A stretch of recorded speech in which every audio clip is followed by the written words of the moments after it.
Russian President Vladimir Putin has demanded countries pay for Russian gas as a major exportant ruble to offset the impact of Western economic sanctions and prop up the currency.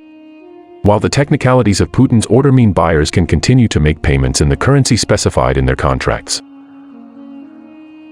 Most in Europe are in euros or dollars. The European Union warned the mechanism risked breaching EU sanctions against Moscow, and a host of European countries refused to comply. And then, Russia's Gazprom cut Poland and Bulgaria off from its gas for refusing to pay in rubles. Is it threatened to do the same to others, cranking up retaliation for Western sanctions imposed for Moscow's invasion of Ukraine? PJSC Gazprom is a Russian majority state-owned multinational energy corporation headquartered in the Lakhta Center in St. Petersburg. As of 2019, with sales of over $120 billion, it was ranked as the largest publicly listed natural gas company in the world and the largest company in Russia by revenue. The question is, how much does Russia earn from the exchange of oil and gas from Europe? European allies are much more dependent on energy from Russia, which provides 40% of Europe's gas and 25% of its oil at the cost of $850 million a day. Poland and Bulgaria are the first countries to be cut off for refusing to pay in rubles. Bulgaria and Poland rely heavily on Russia for their energy, accounting for around 46% and 90% of gas in Poland and Bulgaria, respectively, according to the Polish think tank Forum Energii and Politico. Polish state gas company PNIG, which bought 53% of its gas imports from Gazprom in the first quarter of this year, confirmed that supplies to the country had been halted. It described the suspension as a breach of contract, adding that the company would take steps to reinstate the gas supply. Meanwhile, in Sofia, Energy Minister Alexander Nikolov said Bulgaria had paid for Russian gas deliveries for April and claimed supplier Gazprom would be in breach of its current contract if it halts the flow.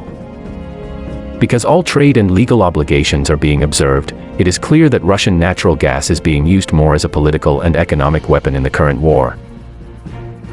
Bulgaria had taken steps to find alternative sources, which rely on Gazprom for more than 90% of its gas supply, but no restrictions on gas consumption were currently required. The executive director of Bulgarian gas network operator Bulgartransgaz said supplies to Bulgaria were still currently flowing. And Sofia has said it will continue to follow the EU's position and pay for its supplies in euros. Bulgaria also transports Russian gas via an extension of the Turk Stream pipeline to neighboring Serbia and from there to Hungary. Hungary and Austria's gas supplies were normal. Now the question is that how much gas does Poland and Bulgaria import from Russia? Poland uses about 20 billion cubic meters of gas a year, 9.9 centimeters of which come through the Yamal pipeline from Russia. But unlike Germany, which generates about 15% of its electricity from gas, Poland gets most of its power from coal, while gas is used for industry and domestic purposes. Poland's 1996 contract with Gazprom expires at the end of this year, and the country has long said it has no intention of renewing it. Instead, Warsaw has been working for years to diversify its supplies. Poland's gas storage is almost 80% full. It has a liquefied natural gas terminal on the Baltic Sea, interconnectors with Germany and the Czech Republic, and a new pipeline link with Lithuania. The Baltic pipe connecting Poland with Norway's North Sea gas fields will start operating in October. However, Poland's situation would be more difficult if Russia turned off the taps to other EU countries like Germany. Poland gets the bulk of its Russian gas via the undersea Nord Stream pipeline. If it turns out that Berlin refuses to pay in rubles and the Russians turn off Nord Stream 1, then it will become a bigger problem. It wouldn't lead to breaks in gas supplies in Poland, but the prices would skyrocket even more, increasing the costs to everyone, households, industry. Although Bulgaria's situation is more complex than Poland's, it also had no plans to extend its Gazprom contract beyond this year. Let's find out how many countries are still buying oil and gas from Russia. Russia is the world's biggest exporter of oil to global markets and the second largest exporter of crude oil behind Saudi Arabia. Russia is exporting about 2.85 million barrels per day by sea lanes and pipelines.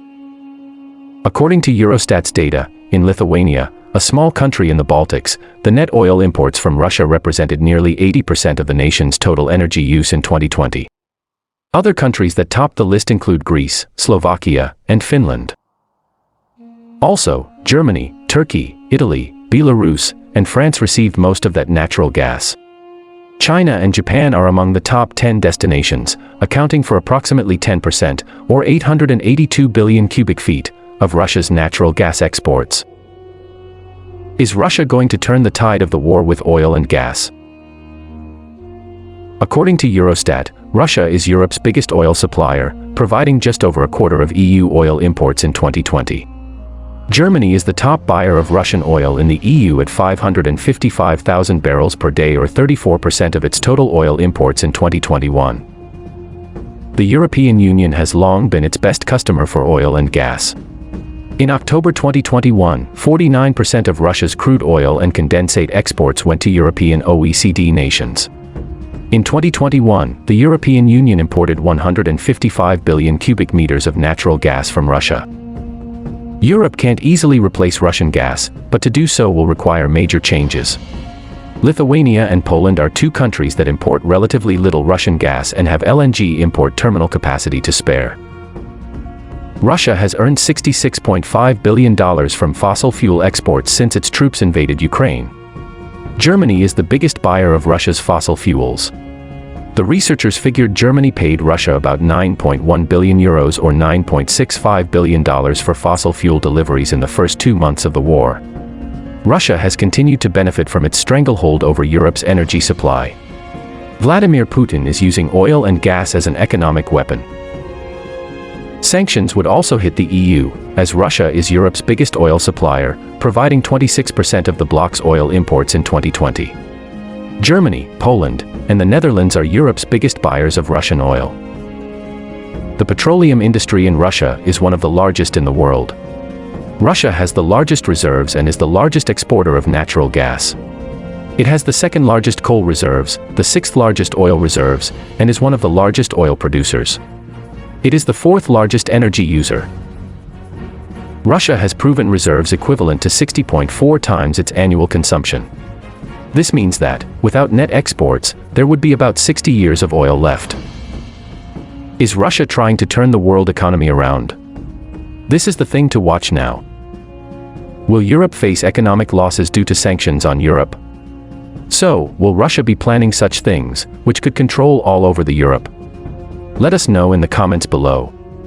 You also can stay connected with us through the social media link in the description below. We will be back soon with a new video. Until then, stay tuned.